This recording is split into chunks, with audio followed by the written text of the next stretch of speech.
yang last lah kan, sesi yang ni, sesi yang terakhir.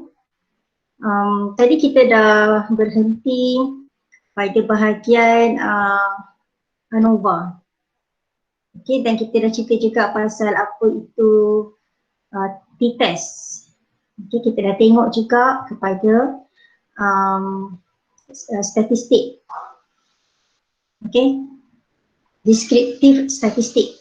Okay, jadi untuk petang ni, kalau kita tengok kepada data analysis punya tools ni dekat sini, dia ada correlation, ada covariance, descriptive statistik yang ni kita dah buat tadi, exponential smoothing, f-test, Fourier analysis, histogram, moving average dan beberapa lagi lah.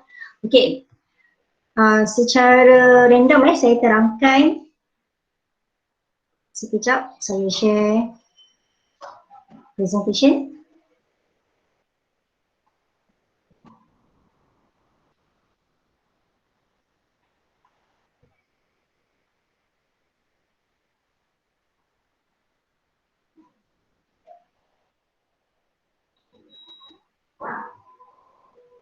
Okay, jadi secara random saya nak terangkan satu persatu tadi. ANOVA single factor kita dah tengok. ANOVA two factor with replication dengan without replication ni sebenarnya functionnya sama dengan ANOVA single factor. Cuma bila two factor kita ada dua pemboleh ubah. Jadi pemboleh ubah adalah jenis tanah, kita ada kita letakkan dua pemboleh ubah pula. Without replication tak adalah sampel ABC. Tapi kalau with replication tu ya ada sampel ABC. Okey, hasil dia sama, cara kita menilainya pun sama. Kita nak tahu sama ada test tersebut berkaitan ataupun tidak. Sama ada kita punya pemboleh ubah tadi berkaitan ataupun tidak. So dia akan sama juga, dia masih juga akan melihat kepada kita punya nilai apa nama benda tadi tu kat bawah ni,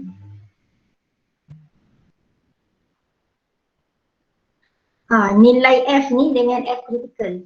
Ini yang kita akan tengoklah, sama jugalah, sama ada kita nak gunakan single use ataupun two-way ANOVA. Okay, correlation saya akan pergi lebih detail sebab correlation ni dia ada banyak yang saya boleh cerita. Okay, covariance adalah berkaitan dengan correlation juga, tetapi dia bergantung kepada variance.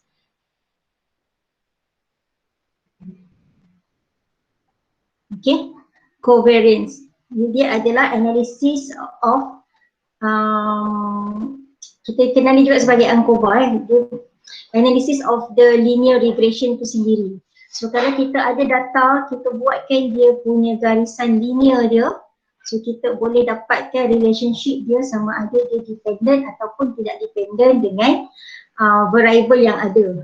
Okay, ini contoh simple untuk covariance. Dia punya tools dia sama je, kita klik data dekat sini, lepas tu kita pilih mana yang kita nak letak, sel mana yang kita nak letak, lepas tu done.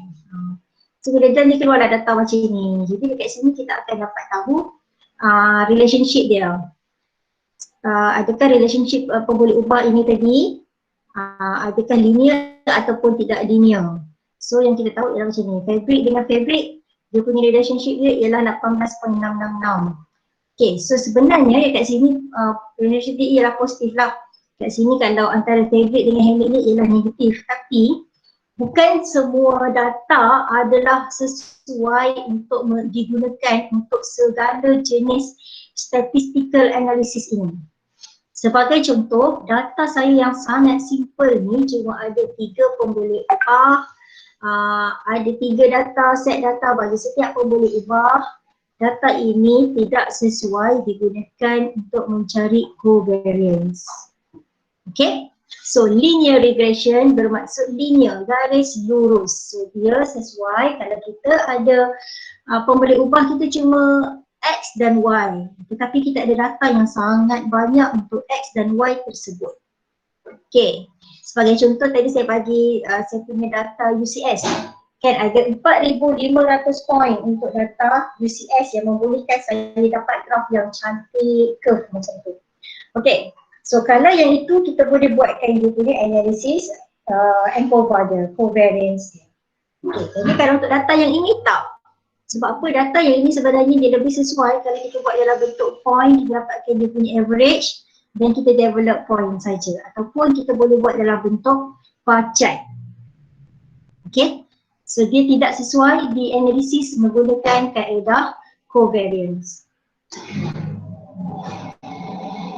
Okay, next adalah di statistik tadi saya dah tunjukkan exponential smoothing. Exponential smoothing ni digunakan kalau kita dapat graf yang dahsyat. Graf tersebut dia point dia banyak dan peak dia sangat banyak. Sekejap saya tunjukkan. Saya ada satu jenis graf yang begitu.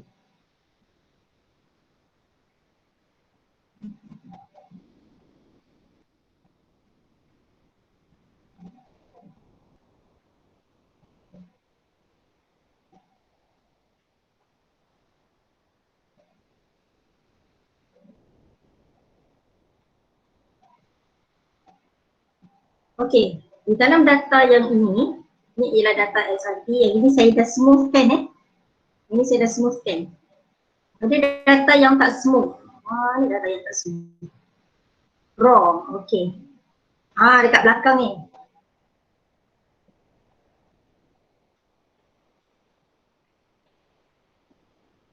Okey, ini ialah data yang tak smooth.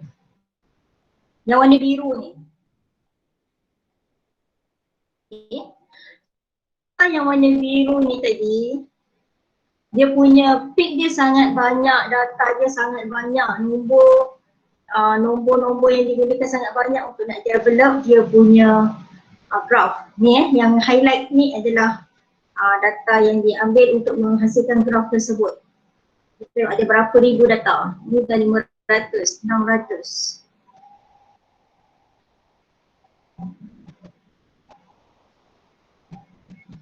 $2,500, 3,400 data. Nampak? Okay. Sampai, tak lagi sikit lagi habis. 90 baru habis. So semua sekali ada 4,000 lebih data lah untuk menghasilkan graf yang tak smooth ini. Graf ini.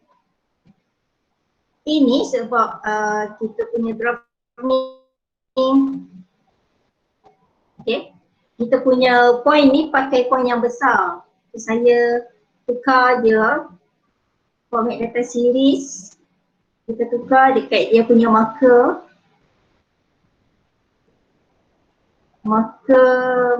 field, kita buat 9, okey dah.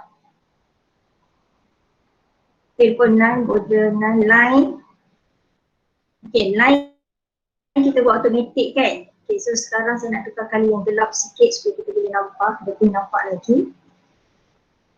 Dan saya tukar saiz dia kepada halus lagi. Okay, nampak tak? Selepas dihaluskan pun dia punya garisan ni, dia punya peak dia masih sangat dahsyat. So kalau kita nak baca, sangat susah sebab dia punya data dia terlampau banyak. Sepatutnya kita cuma perlukan dia punya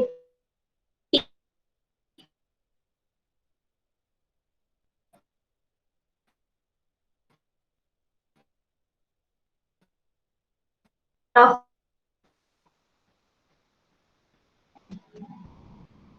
Okay, ni graf yang saya dah smoothkan. Nampak tak perbezaan dia?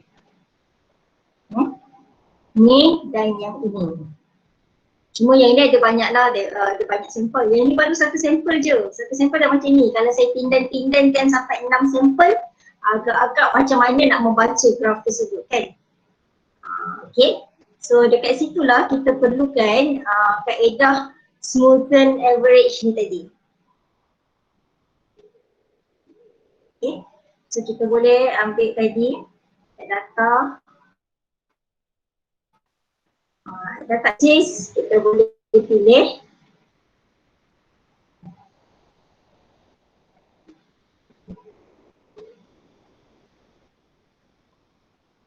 Mana dia punya ni tadi?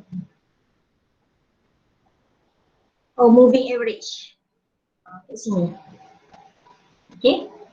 So, kaedah yang sama juga, sama macam tadi lah. Kita akan pilih dia punya function dia dekat mana, lepas tu klikkan dan kita dapat dia punya result dia. Cuma kali ni dalam bentuk graph. Okay. Satu lagi ialah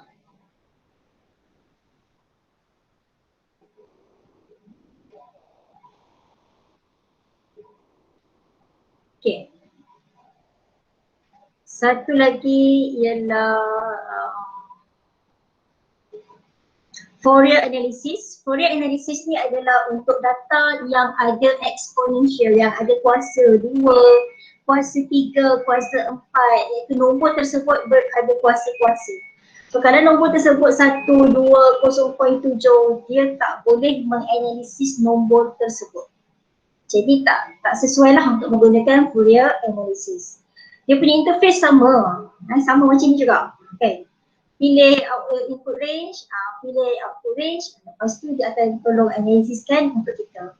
Cuma data yang kita ada, saya pun tak ada data yang sesuai untuk nak bagi contoh dekat Fourier analysis. Sebab data saya semua tak ada yang melibatkan kuasa-kuasa tu.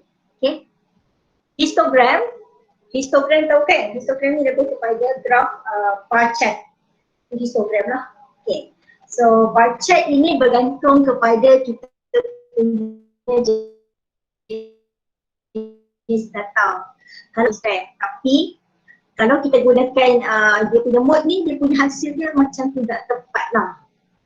Saya pun tak faham sangat yang untuk histogram menggunakan kaedah data analysis. Okay, nak try, nak bagi tahu macam mana contoh yang pelik ini.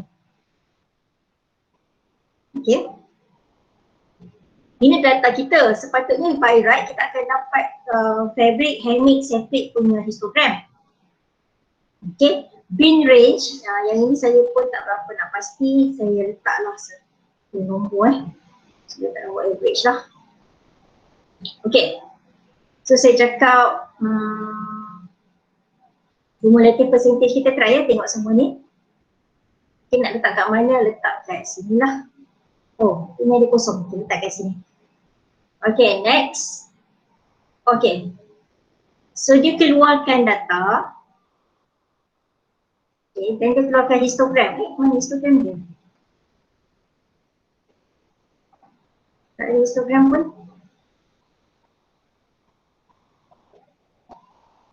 Sekejap saya check lagi sekali.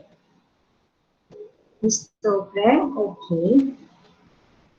Data, input, okay, ini dah keluar dah histogram. Dia lambat.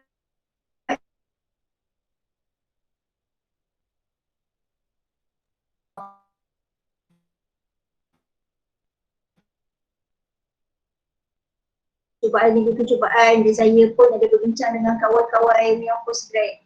Mereka pun tidak dapat memastikan untuk apa function histogram ni sesuai untuk data yang macam mana. Sebab kalau ikut dia bagi macam ni, frekuensi berapa, pasti ni apa-apa benda, kita macam langsung tidak tepat dengan data yang saya bagi.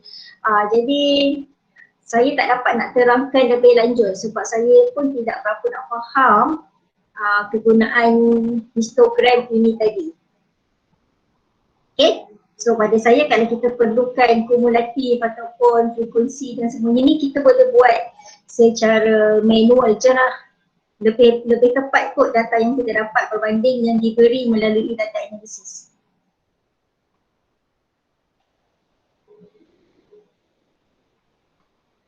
Okay, then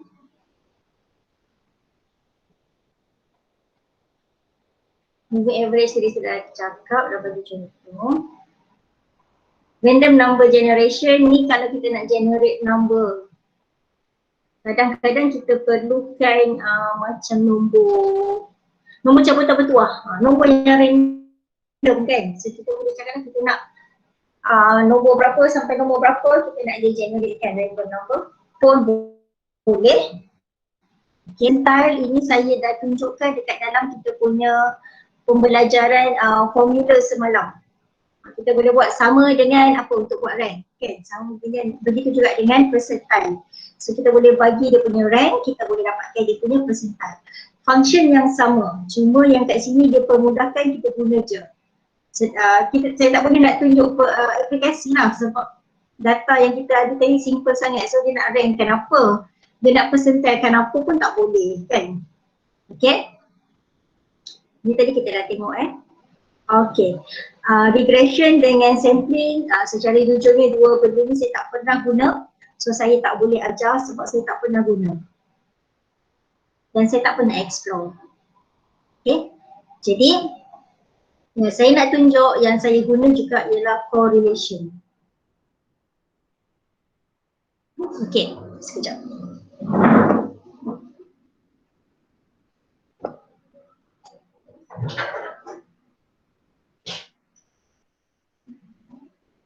Maaf, saya pun tak perasan bunyi bising sangat tadi sebab saya sebenarnya buat dekat Adobe, sebab kat Adobe line internet saya kuat sikit, jadi tak adalah nak putuskan bila mengajar. Masalahnya tadi tu bunyi dryer, saya pula kan bising-bisingnya dryer tu, buat bunyi dryer tu tadi. Okay, so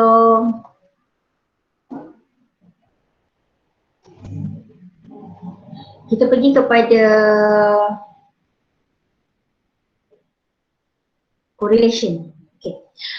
Bila kita buat research, okay, kadang-kadang kita tend to menggunakan perkataan correlation untuk menyatakan tentang relationship sesuatu perkara. Okay. Bila kita nak cakap pasal relationship, macam kita nak kata bila Y tinggi X rendah, bila X tinggi Y rendah, itu kita nak cakap sebagai satu perkaitan. Tapi kita guna perkataan correlate atau correlation. So perkataan correlation ini tidak boleh digunakan di dalam tesis tanpa supporting argument. Maksudnya kalau dia tidak dibuktikan secara statistik correlation dia, anda tak boleh guna perkataan correlation. Yang boleh guna perkataan ialah relationship, perkaitan. Okay. Jadi macam mana kita nak, masa bila kita boleh guna perkataan correlation? Okay, bila kita ada pembuktian. Pembuktian tu tadi kita boleh dapat dengan menggunakan Excel lah. Okay, daripada data-data yang banyak, kita boleh find correlation dia. Apakah correlation value? Definition dulu saya terangkan. Okay. Correlation ni apabila kita buat, nanti kejap lagi saya tunjukkan contoh untuk buat correlation. Okay. Kita akan dapat value dia sama ada negatif 1, 0 hingga 1. Negatif 1, 0 hingga 1. Jadi maksud dia kalau nilai dia kurang daripada 1, negatif, maksudnya negatif lah. Kurang daripada 1, bukan? Negatif correlation value ni, negatif sehingga ke negatif 1. Kalau dia lebih sehingga ke positif 1, dia ialah positive correlation. Okay, maksud positive correlation ialah bila A tinggi, B tinggi. Contoh macam ni, kita ada data A dan B. Paksi Y dia A, paksi X dia B. So bila dia semakin naik, bermaksud bila A tinggi, B tinggi. Kan, bila B tinggi, A pun tinggi. Itu maksud dia. So nilai correlation value ni contoh ialah 0.956 macam ni. Dia menghampiri 1. Dia bernilai positif, menghampiri 1. So dia akan dapat data yang cantik. 0.9 ni maksudnya kita punya point-point tu semua lebih kurang je dengan garis linear kita. Okay.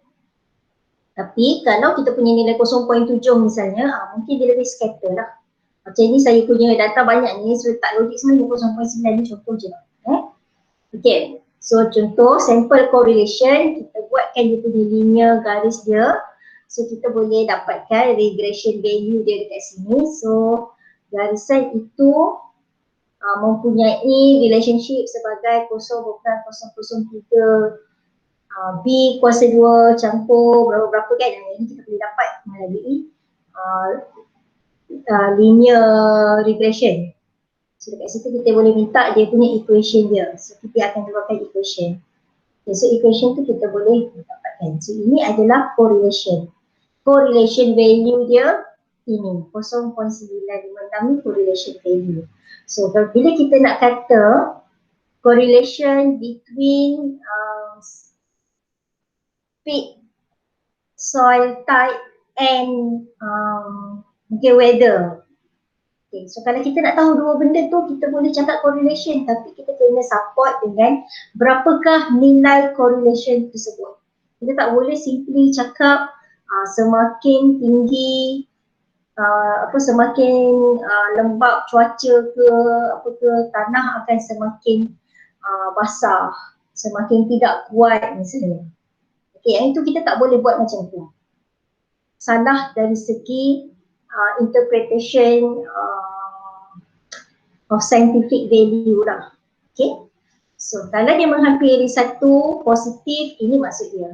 Kalau nilai dia menghampiri kosong, 0.034 ini sebagai contoh, membawa maksud bahawa data kita tu scatter. Data kita tu tak tertumpu kepada satu data je. Dia boleh dekat sana, boleh dekat sini, boleh dekat positif, boleh dekat bawah, ke atas. So dia tak ada correlation lah, so not available. So kita nak cakap correlation dia 0.034 meaning no correlation. Okay. Sekiranya correlation, nilai correlation kita tu negatif, macam ni, negatif 0.893 misalnya, dia membawa maksud bahawa dia ada wujudnya correlation tetapi correlation dia negatif, iaitu semakin tinggi A semakin rendah B, ataupun semakin tinggi B semakin rendah A. Itu juga akan memberikan nilai yang negatif, negative correlation. Itu maksud dia. Bukannya dia tak ada relationship, tapi relation dia ialah negatif. Okay. Untuk definition correlation, jelas tak?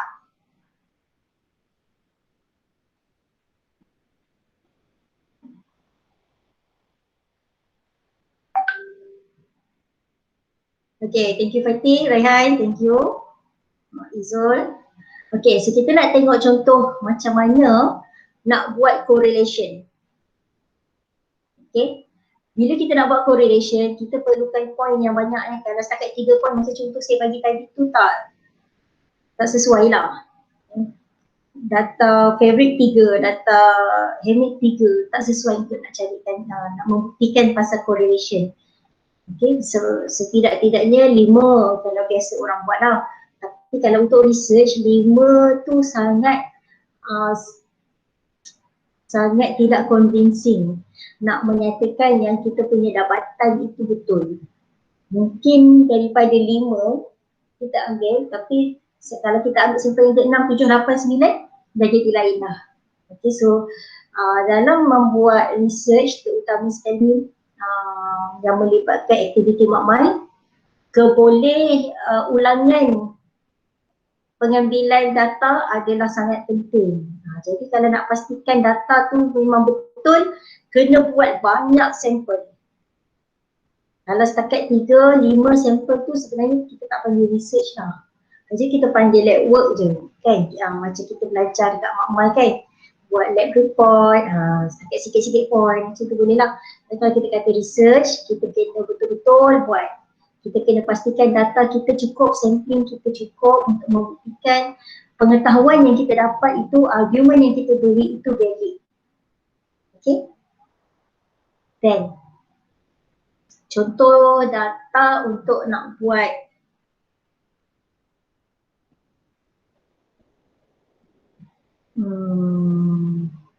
correlation. Okay.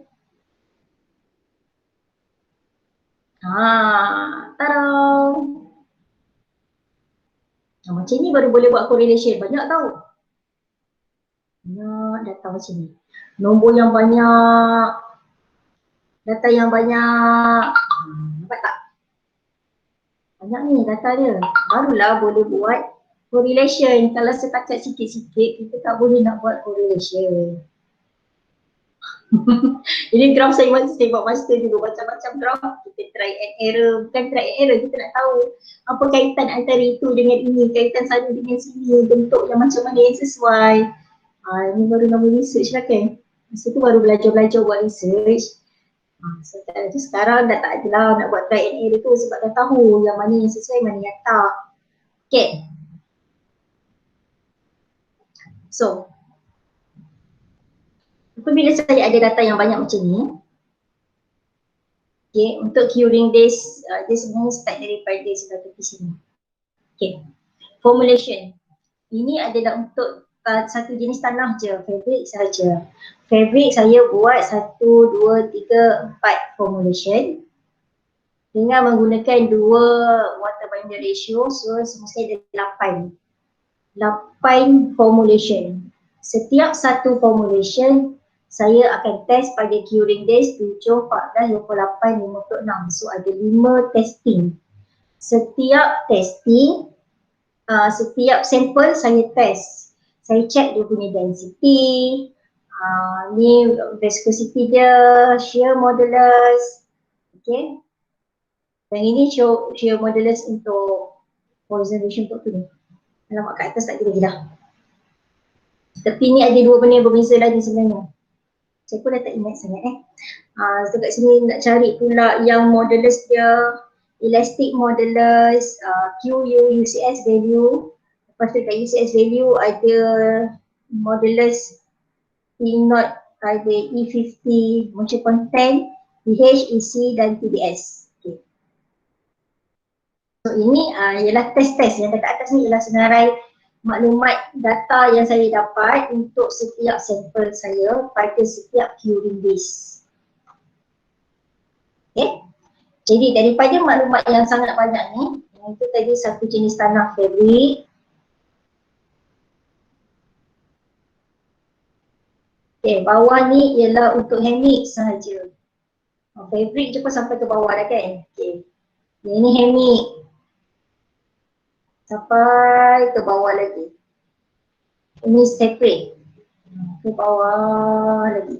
So ada banyak data-data ni. Okay, so daripada data yang banyak ni kita nak tahu kaitan-kaitan dia. Adakah density berkait tak dengan yang ni? Ini adalah velocity lah sebenarnya. Velocity untuk buat masa kita buat value element. Okay, and then shear modulus, adakah density berkait dengan shear modulus? Adakah density berkait dengan Poisson ratio? Ini semua kita boleh tahu bila kita buat correlation. Okay, cara dia macam tadi juga, pergi dekat data, data analysis, pergi dekat correlation. Okay, dia punya ni macam simple je kan, dia suruh letak benda ni je. Okay lah, so kita select. So nak daripada density sampai ke hujung. Sampai ke hujung sini. Rugi lah sebab dia tak letakkan sekali. Saya nak sampai dia punya tajuk. Kalau tak dia nanti masa kita keluarkan result nanti tak ada tulis tajuk, saya pun susah. Okay. So termasuk tajuk tajuk dia density semua. Tajuk untuk setiap kolom. Okay, next. Level in first row, kena tick lah sebab saya letak tadi kan. Density, semua tu saya masukkan sekali. So output range, saya tak nak letak dekat sheet yang sama sebab data saya dah terlampau banyak. Kalau dia punya result analysis pun saya letak dekat dalam sheet yang sama, saya akan susah nak tengok. So saya pilih untuk letak dekat new worksheet. Okay. So dia keluarkan dekat sini dekat sheet 3. Okay. Nampak tak?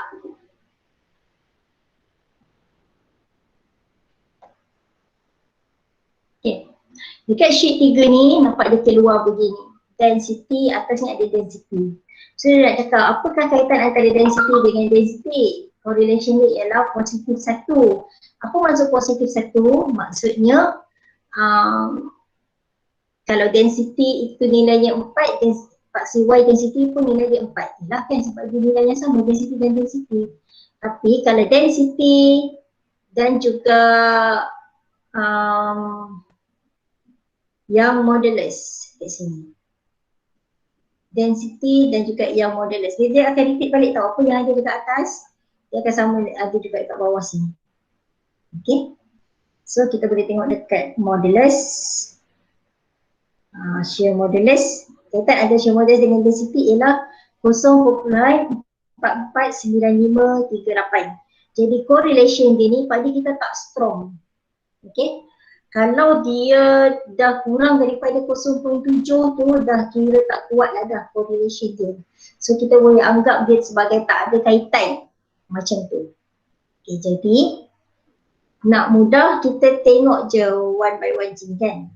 Okay, so yang ni ada kaitan lah 0.79 iaitu UCS. UCS ada kaitan dengan density. E50 pun ada kaitan dengan density. Yang ini pun ada kaitan dengan density. Tapi yang lain-lain ni dah tak ada dah. Cuma yang ni dia punya kaitan dia negatif kan. So kalau kita nak mudah lagi untuk tengok, kita buat macam mana? Kita gunalah conditional formatting. So kat sini kita boleh guna kenapa kita nak lari? Salah highlight tadi.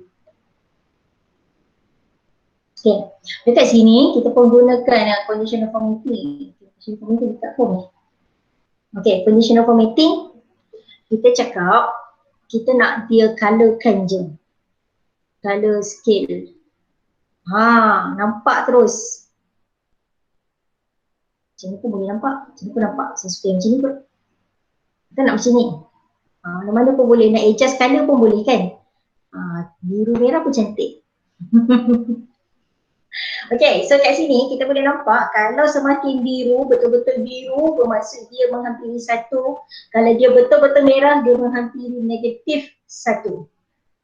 Jadi kita tinggal tengok mana yang betul-betul biru dan mana yang betul-betul merah je lah.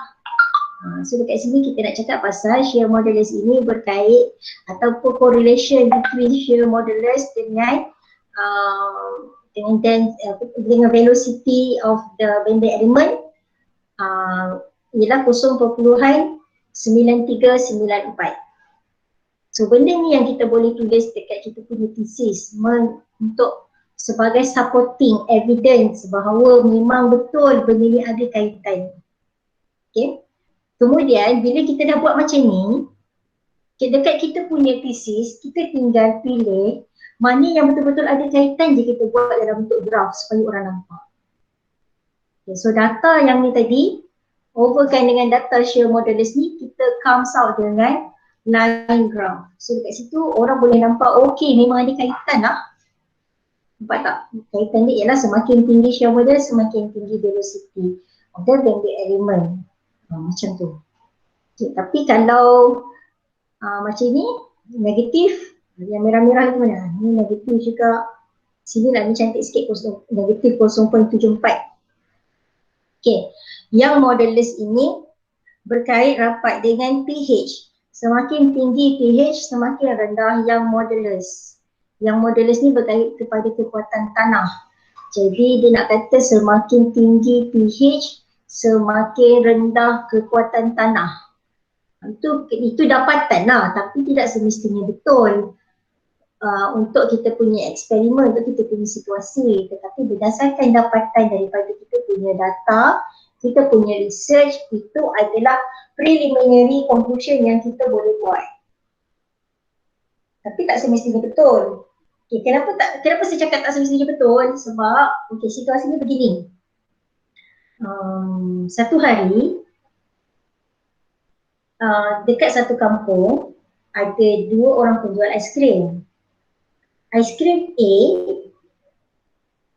sangat sedap tapi harga dia mahal.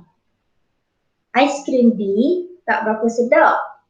Harga dia harga marhain lah, murah, kita boleh dapat, boleh affordable, boleh dibeli oleh kanak-kanak sekolah misalnya. Okay, jadi cikgu pun tanya, berapa orang yang pernah beli aiskrim A? Diorang pun tak ramai yang angkat tangan, mungkin seorang mungkin tak ada. Tapi bila tanya berapa orang yang pernah beli aiskrim B, ramai anak-anak tu yang angkat tangan. Kemudian cikgu tanya, sedap tak aiskrim B? Semua pun cakap sedap. Cikgu pun buat kesimpulan. Kesimpulannya ialah aiskrim B sedap dipersetujui oleh katakan 30 orang pelajar dia. Adakah betul finding kita tersebut? Ini kaedah yang apa tadi? Tepat tapi tak jitu. Jitu tapi tak tepat. Macam itulah. Kan? Maksudnya ramai orang berada dekat situ tapi tak semestinya betul. Yang sedap mungkin aiskrim A, tapi diorang tak boleh nak cakap sebab tak test pun aiskrim A. Sebab apa? Sebab aiskrim A itu mahal. Dia tak test pun. Okay? Jadi dapatan tersebut tidak valid. Cuma sebabkan data banyak untuk yang aiskrim B tadi, orang pun semua cakap memang sedap. So cikgu pun buat kesimpulan begitu. Sedangkan jawapan tersebut tidak betul, tidak tepat. Okay. So sama juga dengan data yang kita buat. Selepas kita menganalisis data tersebut, kita dapati graf-graf kita begini, data-data kita begini, disokong oleh statistik value begini, tetapi ia tidak muktamad bahawa research kita itu tepat. Okay. Ini hanyalah tools, hanyalah alat yang memudahkan kita untuk support kita punya finding. Untuk nak tahu terus yang mana yang ada kaitan, mana yang tak ada kaitan. Tetapi tidak semestinya kaitan tersebut betul. Tak semestinya data yang kita ada itu tepat. Okay, jadi kita kena buat further investigation. Apabila kita nak kata tadi, semakin tinggi value pH, semakin rendah kekuatan. Tinggi value pH bermaksud semakin alkali. Okay. Betul ke tanah bila makin alkali dia makin tak kuat? Bila dia makin berasid dia makin kuat? Saya rasa macam tak ada kaitan. Secara logiknya lah kan. Macam tak ada kaitan acidity tanah tu. Kalau kesuburan mungkin ada kaitan, tapi kekuatan tanah tak ada kaitan dengan tahap acidity. Bukanlah tak ada kaitan, maksud saya macam tidak signifikan. Kaitan tersebut tidak signifikan. Mungkin kalau ada pun sikit lah. Maksudnya tanah yang agak berasid, okey. Tapi kalau tanah tu terlampau berasid, asid 1, pH 1, pH 2, kita nak cakap dia makin kuat, itu tak betul. Okay, sebab kita sendiri pun tahu kalau tanah liat tu dibakar, tanah liat tu akan jadi lebih kuat lagi. Tapi tanah liat bersifat pH dia ialah alkali. Tanah liat tidak bersifat asid. Tanah gambut dia bersifat asid.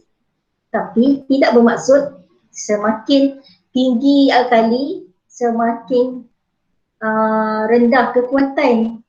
Okey, nampak tak? Jadi data statistical analysis ini membantu kita untuk membuat preliminary conclusion, tetapi dia tidak final conclusion lagi. Kena buat lagi eksperimen yang lain.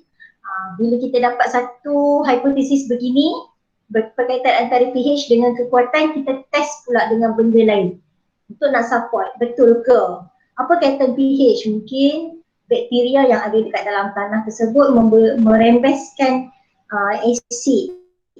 So lebih banyak bakteria, lebih banyak asid. Tapi kalau lebih banyak bakteria, lagi banyak asid, lagi lembutlah tanah sepatutnya. Jadi kita kena buktikan lagi dengan benda-benda test yang lain. Adakah betul dapatan kita yang ini? Okay? So itu adalah correlation. Ini adalah contoh-contoh correlation yang saya dah buat dahulunya. Okay.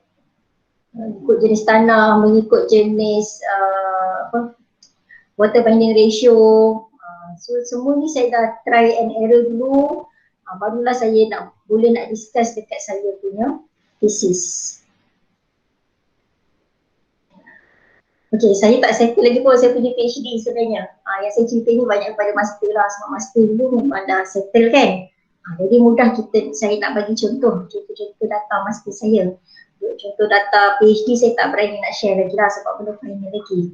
Okay, tapi oleh kerana saya membuat saya punya master ni dengan sangat detail, sangat banyak data, sangat banyak bahan dan saya cuba fahamkan sebenar-benar kefahaman sampai saya boleh faham yang ini kenapa macam ni, kenapa macam tu. Akhirnya saya punya Viva cuma 20 minit, close session saya cuma 20 minit. Biasanya orang close session 2 jam. Close session Viva ni dia lebih kepada baca soal jawab tau. Panel tanya, candidates kena jawab. Panel tanya, candidates kena jawab. Tapi saya tulis sesi tak baca tu pun. Dia cuma tanya, kalau awak cakap macam ni, ada tak orang lain yang jumpa benda yang sama dengan awak? Saya pun cakap, ada. Dekat thesis saya, muka surat berapa-berapa, saya ada ceritakan finding-finding orang lain. Okay. So close. Dia tanya lagi, data yang ini, saya rasa kena buang dia punya garisan lah. Oh, buang garisan je, okey lah. Nanti saya pergi dekat graph, saya delete je lah garisan tu. Okay. No problem. So nampak tak? Dia simple je saya punya Viva procession saya sebab saya faham apa yang saya buat. Pemahaman tersebut bermula dengan langkah pertama yang betul. Okay, langkah pertama yang betul tadi saya cakap mula-mula sekali bila kita dapat research area, nak buat kajian tentang apa, cari jurnal yang berkaitan, extract dan pastikan apa testing-testing yang berkaitan. Bila kita dah finalize, bincang dengan supervisor, dah finalize, kita consult dengan table untuk perancangan apa test yang kita nak buat. Senaraikan semua test, lepas tu tak buat pun tak apa. Yang penting kita dah senaraikan apa kemungkinan test yang terlibat sepanjang kita punya research tadi. Okay. Selepas test, kita senaraikan test, buat pula jadual untuk testing tersebut.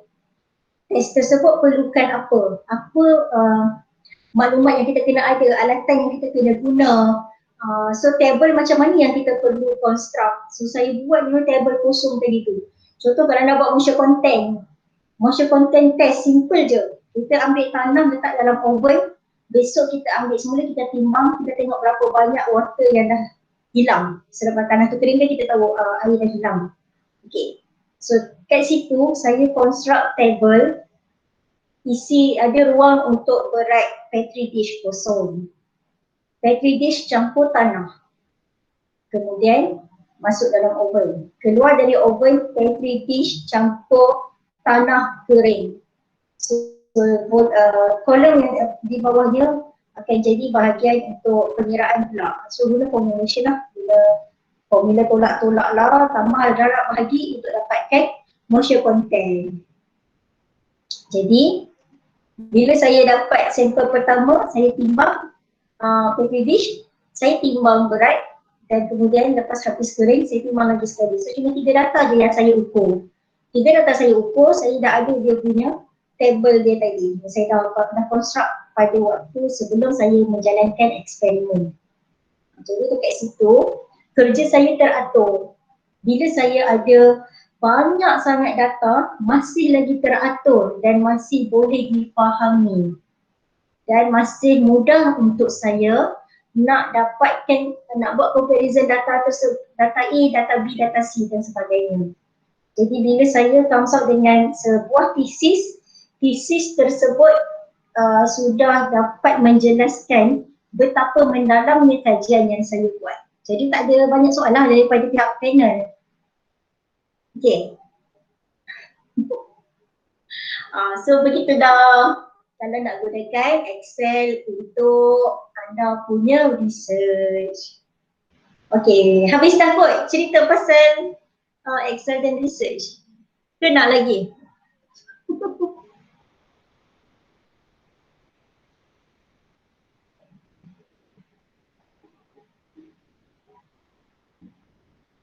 Ini saya close lah.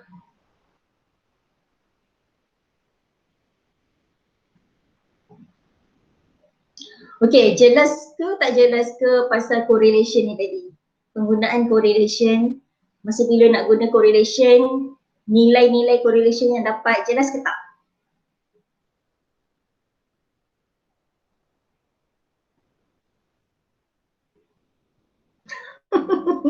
Bersemangat dah siap PSM2. Bagus Raihan, suka saya.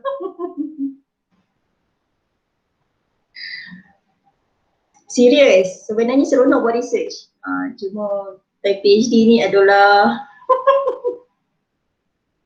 mungkin dah makin berumur kot. Masa saya start buat master dulu saya baru 33. Saya baru 33 tahun, so semangat lagi nak belajar.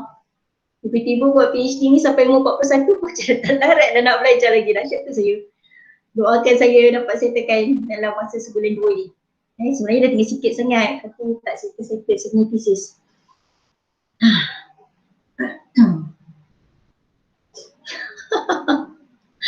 Okay, so terima kasih Zika. Okay, so habislah ya sebenarnya apa yang ilmu-ilmu yang saya ada berkenaan dengan research menggunakan Excel. Kita boleh gunakan juga Excel untuk kehidupan harian. Semalam saya dah bagi contoh untuk buat self accounting kan, untuk diri sendiri punya belanjawan, okay, supaya kita tak tersasar. Kemudian bila anda dah bekerja nanti, tengok kewangan, boleh ke tak nak beli kereta, boleh ke tak nak beli rumah, boleh ke tak nak kahwin. Jangan main hantam semua je. Boleh buat projection kan, guna Excel, buat projection. Agak-agak kalau simpan sekarang, simpan dekat mana, dapat berapa persen setahun, agak-agak bila baru boleh nak kahwin, bila baru boleh nak beli kereta, nak bayar down payment rumah dan sebagainya. Boleh guna Excel kan, benda simple-simple je, tapi janganlah tak guna. Sebab ilmu yang kita ada, bila kita tak guna, kita hilang, kita lupa. Okay, so last ni seronok sikit, shortcut. Okay, sebenarnya dalam Excel ni ada banyak shortcut. Okay. Time saving keyboard shortcut in Excel Windows. So, tengok kat sini. Kalau kita nak closekan kita punya spreadsheet, kita boleh buat Ctrl W je. Saya rasa yang biasa saya guna Ctrl Z, Ctrl X, apa lagi? Ctrl C, Ctrl V, Ctrl S, save kan.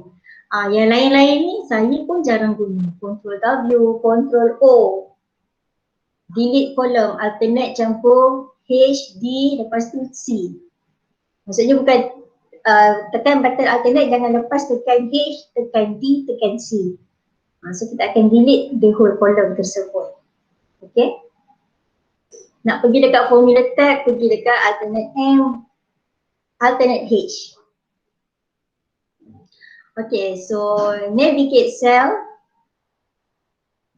Yang ni yang biasa saya guna ialah tab lah. So nak gerak daripada satu sel ke satu sel lain, kita boleh tekan tab. Macam ni. So tekan tab, dia pergi ke sebelah-sebelah ni lagi. Saya tak payahlah nak pakai, nak pandang kolom ni kat bawah ni. Okay. Ctrl N untuk terus pergi ke hujung daripada apa yang kita ada tulis dalam spreadsheet tersebut. Okay.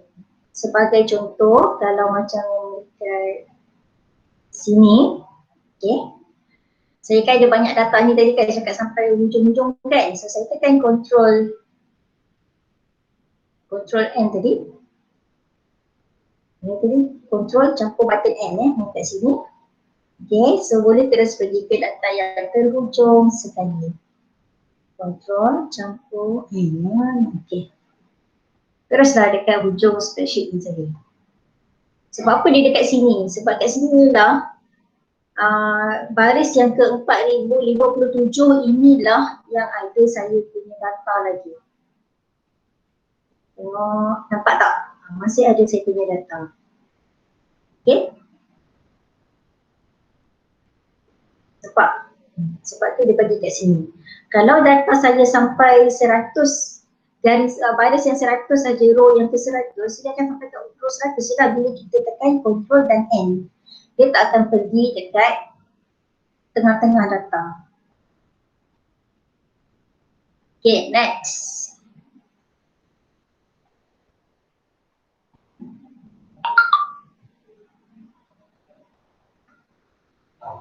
Okay, kita ada juga page up, page down. Move one screen to the right in a worksheet. Okay, alternate page down.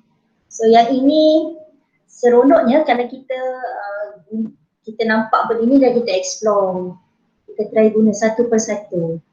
Kalau kita tak try guna, memang kita takkan ingat lah. Okay, hari tu yang saya ada ajar ialah kalau kita nak buat ayat, lepas tu kita nak ada 2 ayat dalam satu sel. Kan, contoh ayat macam ni, lepas tu kita nak ada ayat seterusnya dalam sel yang sama dekat bawah dia ni.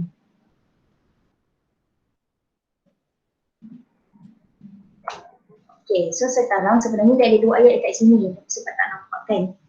Jadi dekat format cell, alignment, kita buat red text.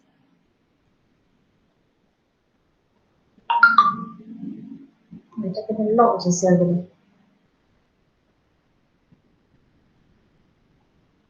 Tapi hilang. Patutnya ada 2 ayat tadi kan.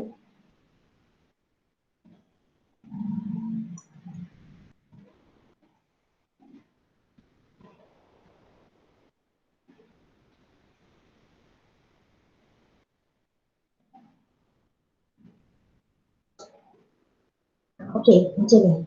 Dia jadi 2 ayat dalam satu sel yang sama. Ayat yang pertama, lepas tu kat bawah dia ada ayat yang kedua.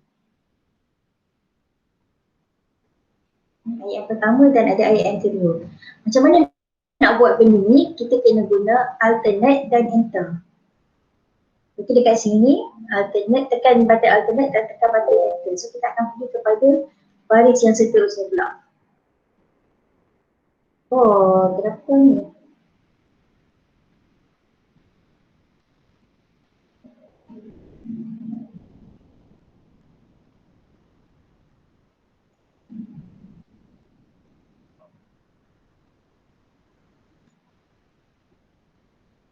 Okay.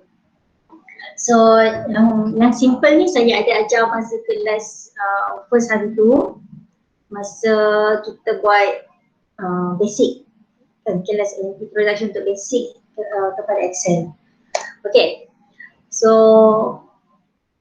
saya bagi lah kot ni. Okay, shortcut yang kat sini.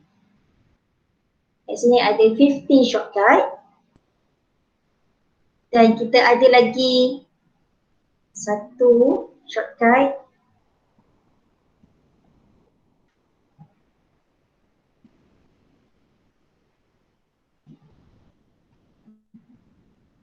okay, shortcut yang dalam bentuk yang ni pula.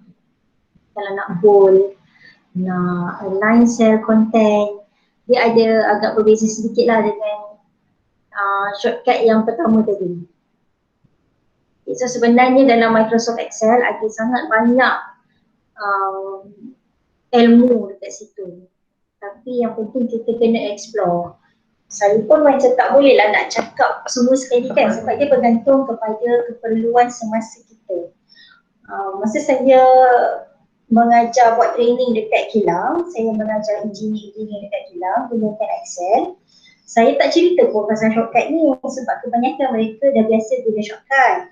Jadi saya lebih tumpukan kepada macam mana nak gunakan networking, benda-benda yang ada dekat atas ni kan. Dia boleh apa? Ini salah ni dekat wait. Okay. Macam mana dia nak share dia punya workbook macam ni, protect and share workbook. Tapi workbook tersebut digunakan dekat dalam Kilang tu sahaja. Lepas tu macam ni kita nak bagi cuma orang tertentu sahaja yang boleh edit dekat workbook tersebut, walaupun orang lain boleh nampak, boleh buka. Okay, so semua tu adalah dekat sini. Walaupun nampak dia macam simple, sikit je, tapi bila kita guna betul-betul, dia sangat membantu dalam sesuatu organisasi. Okay, so saya rasa saya dah deliver ilmu-ilmu yang saya ada. Sekarang saya beri masa untuk para peserta bertanya kalau ada apa-apa soalan yang nak tahu. Mungkin ada bab-bab yang saya cover sikit je tapi nak tahu lebih lanjut ke, cuba cerita. Ataupun ada contoh-contoh dah hari apa semalam malam tadi ke mungkin ada sempat Google, lepas tu jumpa contoh-contoh begini, nak tanya macam mana orang ni buat ke. Boleh tanya sekarang lah, kita ada masa lagi 1 jam.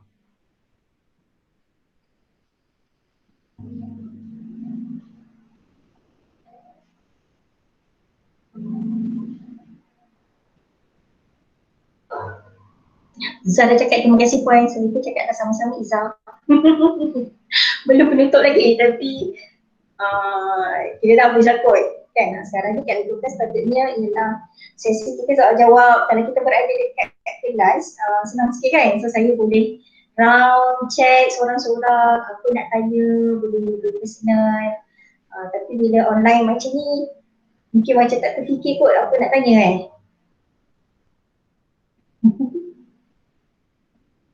Okay, saya buka untuk pertanyaan sekarang. Pertanyaan, ada apa-apa yang sangkut-sangkut kat mana? Boleh tanya.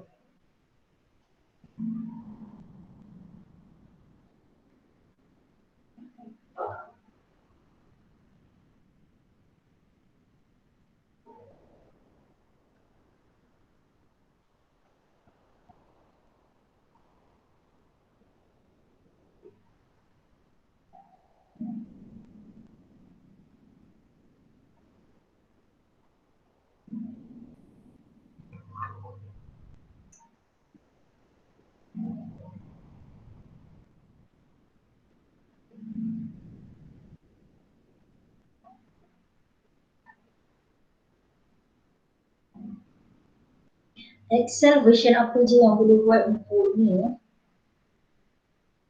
Untuk apa? Untuk apa macam? Untuk yang guna analisis tadi tu ke? Ataupun untuk apa Sebab kalau nak buat yang biasa-biasa ni Excel, basic Excel pun boleh buat. Semua yang saya ajar shortcut-shortcut ni Excel biasa pun boleh. Excel version 2009 pun boleh.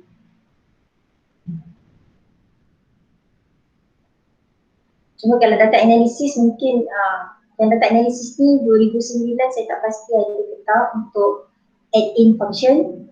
Tapi kalau 2010 ke atas memang ada.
Tak ada ke yang nak tanya soalan?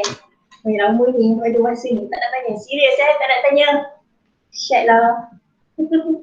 Sebenarnya tak nak tanya cuma tak explore lagi ataupun rasa memang sangat faham sampai rasa-rasanya kalau explore sikit-sikit pun memang boleh buat lah, insyaAllah. Macam tu.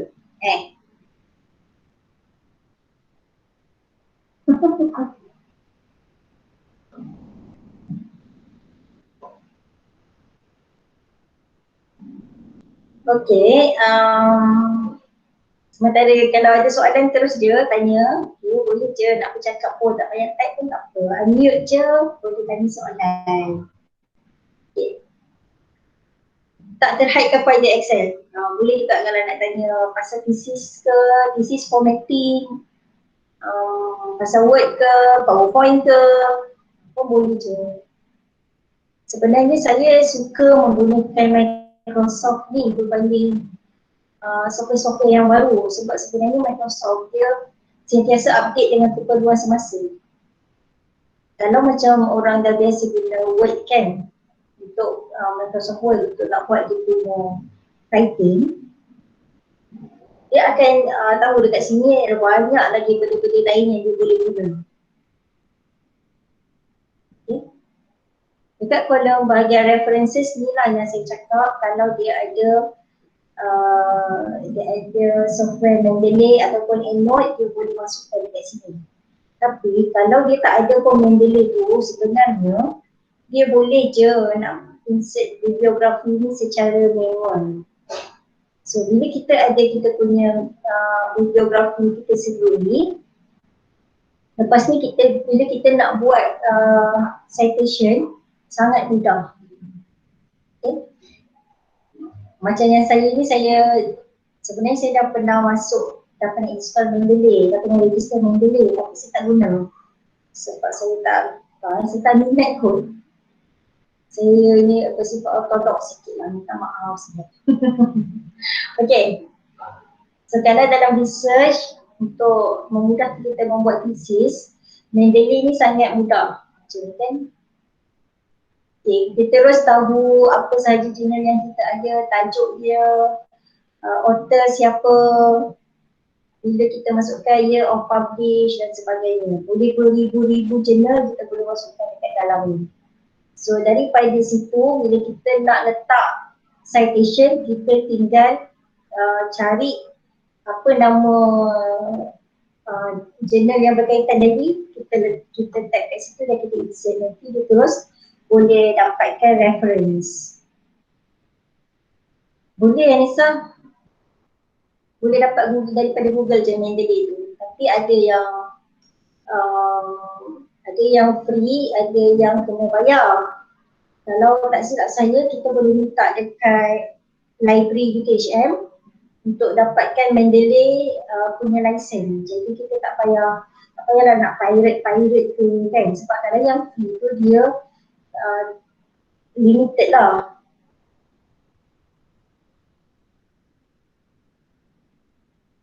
Apa contoh-contoh test yang boleh buat guna Excel selain yang kita belajar hari ini, atau kegunaan lain Excel? Kegunaan lain Excel, kalau dalam kehidupan harian, kita boleh menganalisis duit-duit yang kita ada. Kita boleh menjangkakan keperluan kita pada masa akan datang. Okay. Ataupun apa lagi Saya tidak cakap apa yang perlu guna, apa yang melibatkan nombor. Selain daripada duit, apa yang melibatkan nombor? Mungkin penggunaan minyak ke, apa lagi Sebab semalam saya dah bagi contoh tentang bisnes. Kalau bisnes memang sangat banyak dah guna Excel. Sebab kita punya data-data semua paling mudah kita simpan dekat dalam Excel. Sebenarnya boleh juga nak letak gambar pun dekat dalam Excel kan, tapi macam leceh lah sebab dia tak berapa user friendly untuk menggunakan Excel. Kalau gambar, kita nak edit gambar, lebih bagus gunakan PowerPoint. Okay. Sebab dalam PowerPoint, kita boleh klik je kat gambar yang kita nak dan kita boleh terus save as picture. Function yang ini, save as picture, tak ada dekat dalam Excel.